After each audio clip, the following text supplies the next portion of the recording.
মুখ্যমন্ত্রীর বিরুদ্ধে সামাজিক মাধ্যমে মন্তব্য করার মামলায় অবশেষে পশ্চিম আগরতলা থানার পুলিশ তরুণ কংগ্রেস নেতা শাহজাহান ইসলামকে গ্রেফতার করেছে।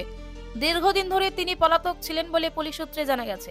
উল্লেখ্য ৮/৬/২০২৫ সালে সামাজিক মাধ্যমে রাজ্যের প্রাক্তন মুখ্যমন্ত্রী তথা সাংসদ বিপ্লব কুমার দেব এবং বর্তমান মুখ্যমন্ত্রী অধ্যাপক ডক্টর মানিক সাহার বিরুদ্ধে কুরুচিকর মন্তব্য করেছিলেন কংগ্রেসের যুব নেতা শাহজাহান ইসলাম। এমনকি তাদের বিরুদ্ধে ব্যক্তিগত আক্রমণও করেছেন তিনি। পাশাপাশি তিনি পুলিশ প্রশাসনকে নিয়ে সমালোচনামূলক কথা বলেছিলেন।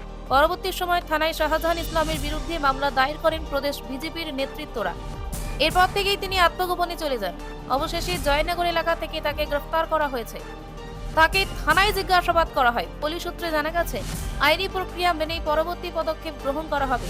এই ঘটনাকে কেন্দ্র করে রাজনৈতিক মহলে আলোচনা শুরু হয়েছে। ধৃত যুব কংগ্রেস নেতা শাহজাহান ইসলামের বিরুদ্ধে খুনের চেষ্টার ধারা সহ একাধিক ধারায় মামলা রয়েছে বলে জানান সদর মহকুমা পুলিশ আধিকারিক। গত ৮/৬/২০২৫ আগরতলা শান্তিপাড়া ওইখানে একটি ঘটনা ঘটেছিল, সেটা আপনারাও প্রত্যক্ষ করেছিলেন।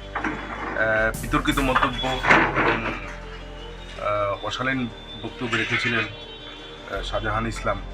উনি আমাদের মাননীয় মুখ্যমন্ত্রীর বিরুদ্ধে কিছু মন্তব্য যেগুলো কিছুটা একটা সাম্প্রদায়িকভাবে চারিদিকে বিস্তৃতি লাভ করেছিল, যেটা নিয়ে খুব উত্তেজনা চরম পর্যায়ে পৌঁছে গিয়েছিল।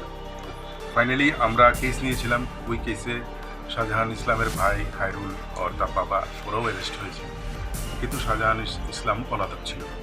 দীর্ঘ পলাতক থাকার মাঝখানে সে আবার ডিস্ট্রিক্ট কোর্টে বেল পিটিশন করেছিল। সেখানে আবার বেল পিটিশনের মধ্যে সিগনেচার যে করেছে শাহজাহান ইসলাম, সেটাও জাল করা, মানে সেটাও তার নকল সই।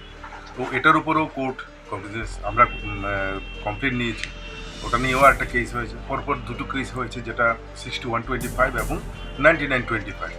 তো দীর্ঘদিন পলাতক থাকার পর গতকালকে রাত্রিবেলা থেকে আমরা গোপন সূত্রে খবর পাচ্ছিলাম যে জয়পুর এলাকাতে তার কোথাও না কোথাও একটা জায়গাতে সে আত্মগোপন করে আছে।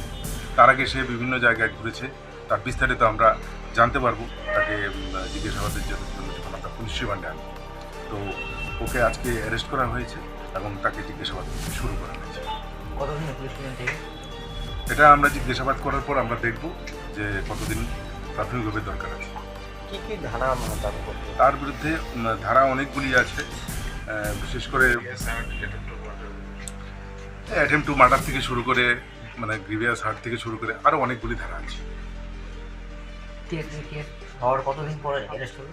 এই তো আপনারা দেখুন না, গত 9/6/25 কেস হয়েছে, আর আজকে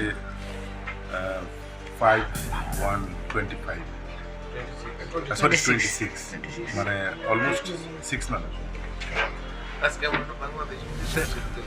পাশাপাশি আমরা গোপন সূত্রের খবর ভিত্তিতে পশ্চিম থানার ওসি